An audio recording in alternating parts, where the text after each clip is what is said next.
शिमिलीपाल रे डिसेम्बर मासर शीत सकाळ। Good morning from Kumari nature camp Similipal. वर्तमान सकाळ 5:45 बाजिलानी। कुमारी नेचर कैंप सूर्योदय टाइम लैप्स करने आज मु सकाळू टिके उठी पड़ी। देखंतु कुमारी नेचर कैंप सूर्योदयर दृश्य।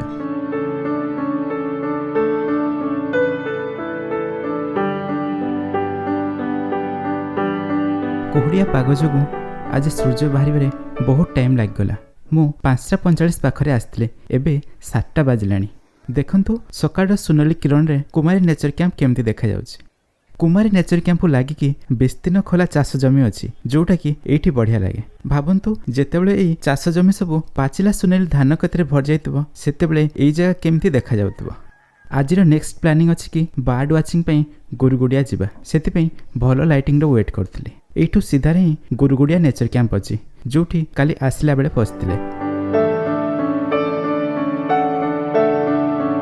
कुमारी नेचर कैंप रे एटा हमर सेकेंड टाइम हैला। ये आगरू 2019 मसीह भी मु कुमारी नेचर कैंप रे ही रही। वर्तमान आउ किछि लोक उठी गलेनी। चलंतु सेपटे देखिबा कोन एक्टिविटी सब होउछि। नेचर कैंप रो सब एरिया को साइक्लिंग रूट रे कनेक्ट करा हिछि। तेनु गोटे एरिया रे अन्य एरिया को साइकिल जाई परिबे, कार भी जाई परिबो।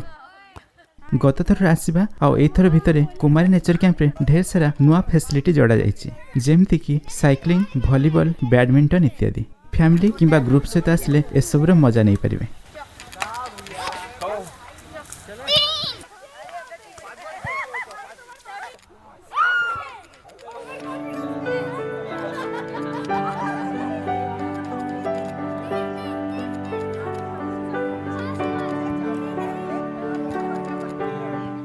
सकाळू जंगल ट्रेकिंग एवं बर्ड वाचिंग पे गुरुगुड़िया भी जाई परिबे।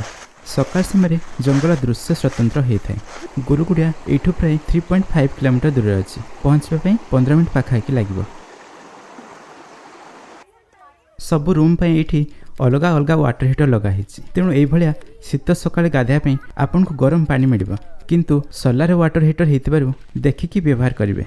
नहले सकाळ खरारे पुणी थे पानी गरम होगा को ढेर टाइम लगे। चलंतु एबे कैंटीन को जाइकी ब्रेकफास्ट करनेबा। तापरे एठी रहया पई कोन कोन सब फैसिलिटी अछि सेटा बुले देखिबा।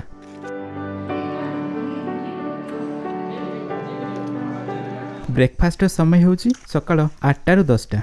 एठी लेखा हिची कि एटा गोट नेचर कैंप, होटल नुह। तेणु आपन को खाइबारे लिमिटेड फूड रो मेनू मिलथाय। एठी एकाथरे 24 जन लोक बस पारिबे किंतु ऑर्डर अनुसार प्रिपरेशन होतबारु भिड समय आसले बेसी समय वेट करिया पड़िबो। तेणु जल्दी आसिकी ब्रेकफास्ट कर देकी गले भलो। खाइबारे पूरी, उपमा, अंडा, ब्रेड एवं चा मिलता है।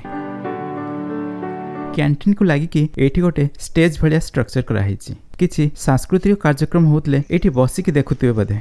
नहले सकाळ की संध्या समय एठी बसिकी प्राकृतिक दृश्य सब देखि परिबे। कैंटीन कड़े ही अच्छी सुवेनियर शॉप। एठी टॉपी, शिमिलीपाल टी शर्ट आउ किछि हैंडीक्राफ्टर जिनस सब अच्छी। मेमोरी पई घर को लेकिन जाई परिबे। नेचर कैंप रो बां कड़े थिबा ए कैंटीन एरिया सबुठु दूर अच्छी। ताकू लागिकी नेचर कैंप रो किचन एवं ता कड़कू एठाकर मुख्य आकर्षण दुईटी बांबू मंचान बा बाउंसर मंचा घर अच्छी जोटी की आपन भी रही परिबे। चलंतु देखिबा बांबू मंचन रे कोन फैसिलिटी सब अच्छी। गत थर आमे एठी रहितलु। जेमती देखुचंती ए बांबू मंचन को पूरा बाउंसर ही बना जाइछि।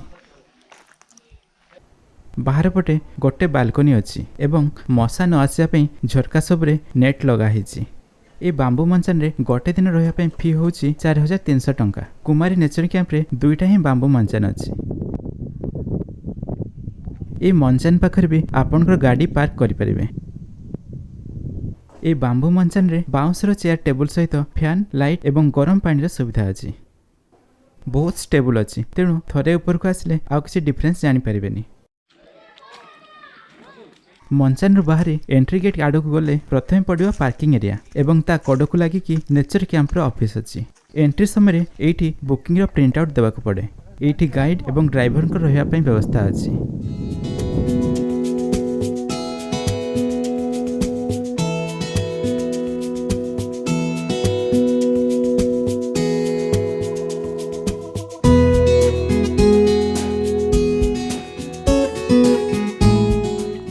ऑफिस पाखक लगिकी सांताल कटेजेस सब अच्छी।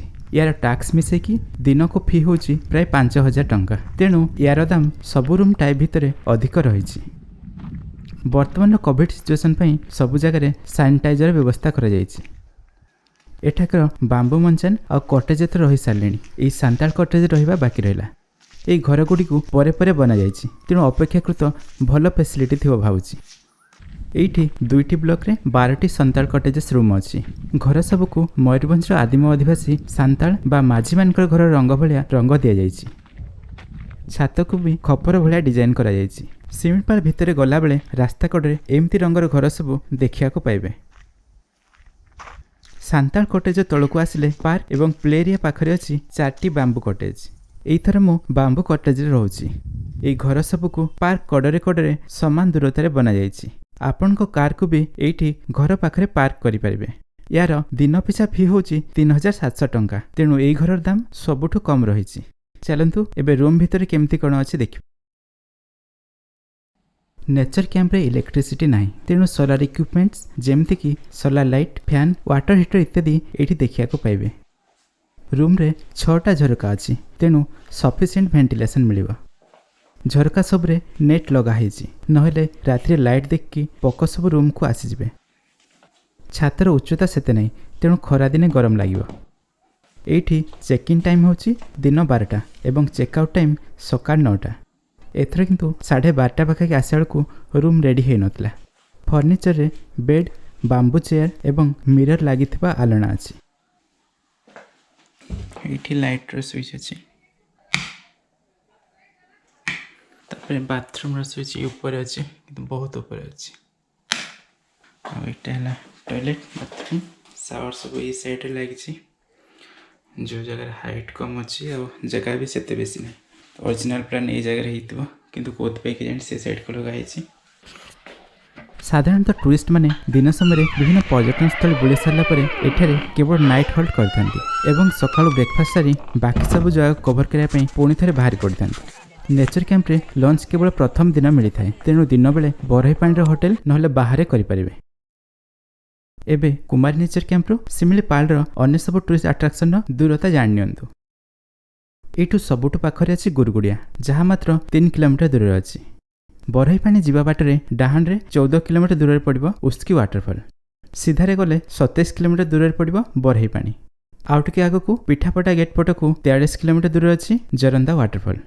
रास्तार बां कड़े तुलसीबणी गेट पटकू 43 किलोमीटर दूर अछि चहला एवं वृंदावन रो एनिमल साइटिंग एरिया। कुमारी नेचर कैंप गुरगुड़िया पंचायत रो कुमारी गाँव रे अछि एवं एई गाँव रो स्वयं सहायक गोष्ठी द्वारा परिचालित।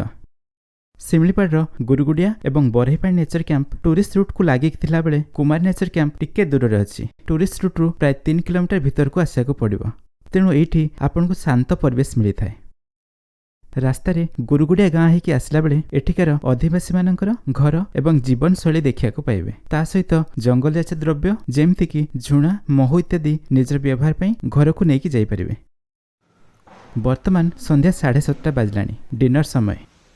जंगल दूर थिबारु ए नेचर कैंप रे आपन को भेज आइटम सहित देसी चिकेन आइटम मध्य मिलता है। काली सकाळु एठू बाहर की उस्की, बरहीपाणी एवं जरंदा वाटरफॉल जिबार अछि। तेणु आज पई एतिकी। नेक्स्ट वीडियो उस्की वाटरफॉल आसीबो। बाय।